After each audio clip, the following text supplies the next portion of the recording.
शांत परिदृश्य और बहती नदियों के बीच बसे चंद्रपुर के रहस्यमय गांव में अमारा नाम की एक युवा चुड़ैल रहती थी।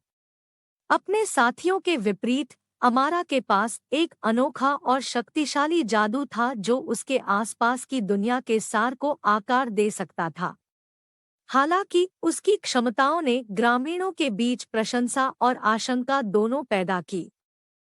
जैसे जैसे अमारा अपने जादुई अध्ययन में गहराई से उतरती गई, उसकी नज़र एक प्राचीन पांडुलिपि पर पड़ी, जिसमें एक छिपी हुई भविष्यवाणी का खुलासा हुआ।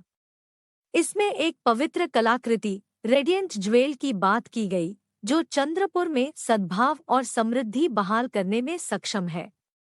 उद्देश्य से भरकर अमारा गहना खोजने और अपनी निर्धारित भूमिका को पूरा करने की खोज में निकल पड़ी। रहस्यमय जंगलों और विशाल घाटियों के पार अमारा को कई परीक्षणों का सामना करना पड़ा। रास्ते में उसने जादुई जंगल के प्राणियों के साथ गठबंधन बनाया और उन विरोधियों का सामना किया जो उसकी शक्ति का फायदा उठाना चाहते थे।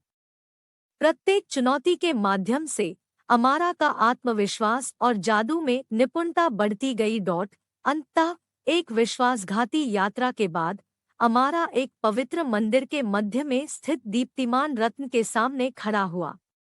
जैसे ही उसने गहना को धीरे से छुआ, ऊर्जा का एक उछाल उसके अंदर प्रवाहित हुआ, जिसने उसके सार को अपने उज्ज्वल जादू के साथ विलीन कर दिया। अमारा चंद्रपुर की एक शक्तिशाली चुड़ैल, शांति और प्रचुरता का प्रतीक बन गई। अपनी नई क्षमताओं से सशक्त होकर अमारा ने अपने गांव में सद्भाव और समृद्धि लाई।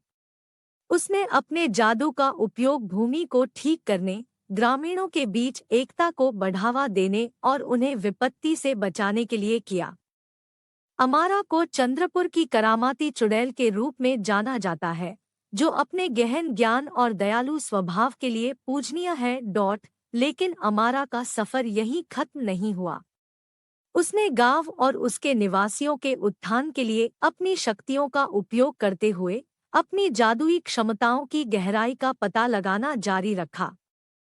हर जादू और हर जीवन को छूने के साथ अमारा ने चंद्रपुर के एक सच्चे संरक्षक के रूप में अपनी भूमिका की पुष्टि की, जो अपने लोगों के दिलों में आशा और जादू का एक उज्ज्वल प्रतीक है।